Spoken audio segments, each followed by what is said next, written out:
Kan perihal tentang kader. Kader kan namanya kader itu relawan yang tidak digaji. Sedangkan tugas-tugas kader itu banyak, Pak. Sekarang lebih-lebih Posyandu itu menuju ILP, integrasi layanan premier. Salah satunya di Posyandu dan Posbindu itu tugas semua kader itu memakai HP. Sedangkan di kami itu harus memakai laptop. Gimana tuh, Pak? Terus kerjaan numpuk tapi gajinya nggak ada. Jadi mohon gitu Pak, diusulkan untuk kesejahteraan para kader. Soalnya kader itu capek Pak, dari 0 bulan, dari cantin, ibu hamil, nipas, lansia dan balita itu semua ditugaskan oleh kader, termasuk PHBS Pak. Urusan sepiteng juga urusan kader. Nah, jadi tugas kami itu lebih banyak Pak. Ya yang di kelurahan mah tinggal terima, atau dari puskesmas semua tinggal terima dari kader-kader. Nah, kenapa kami mengusulkan untuk SPJ ya, SPJ kader, karena kami itu kerjanya tuh benar-benar full, sampai-sampai keluarga itu kadang-kadang ditinggalkan Pak. Terus yang keduanya perlu laptop Pak. Soalnya semua laporan itu melalui Google Drive sama Google Chrome. Terus semua itu melalui link. Jadi tolong Pak, saya biarin ke Bapak aja ya, meminta laptop. Soalnya Pak tugasnya benar-benar numpuk Pak. Terus ya Pak Iwan, maaf ya Bapak, sekalian ke Pak Iwan, saya mau minta kadedah dari Pak Iwan buat kader-kader Pak. Mangga buat liwat atau seragam juga boleh. Mungkin gitu Pak usulan dari kami. Terima kasih. Assalamualaikum warahmatullahi wabarakatuh. Nanti kadang dikasih MBG makan gizi gratis. Bapak kader teh alhamdulillah saya di stunting.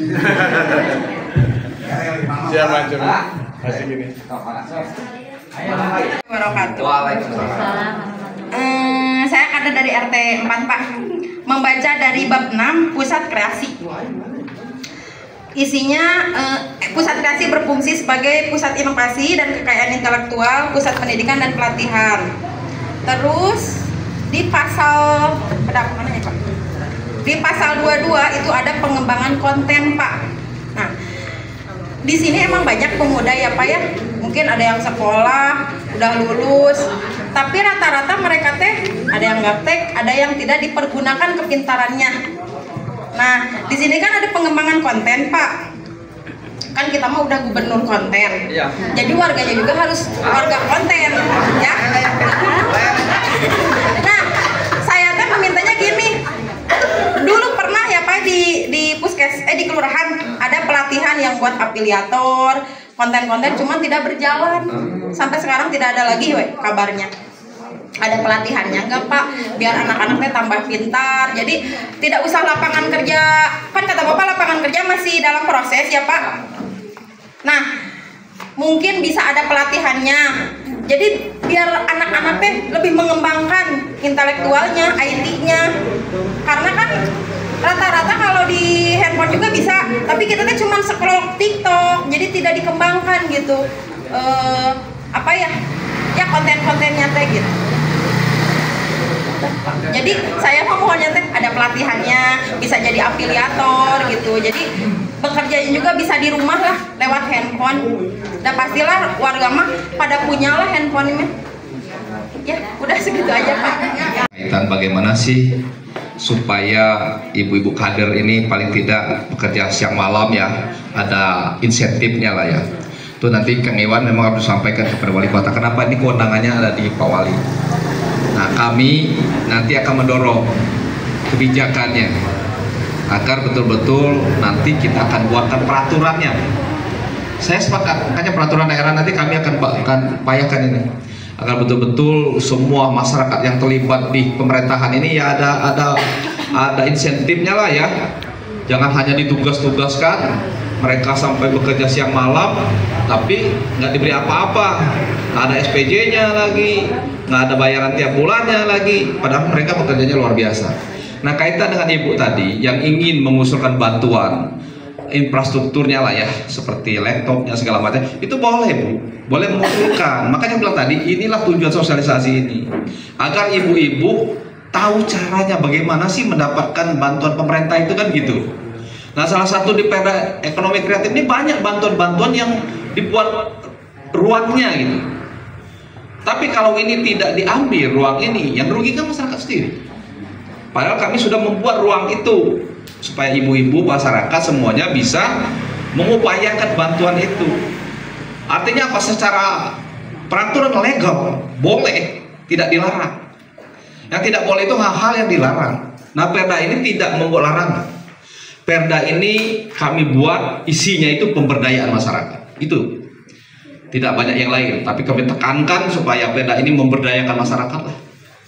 Maka dari itu kami sosialisasi sekarang.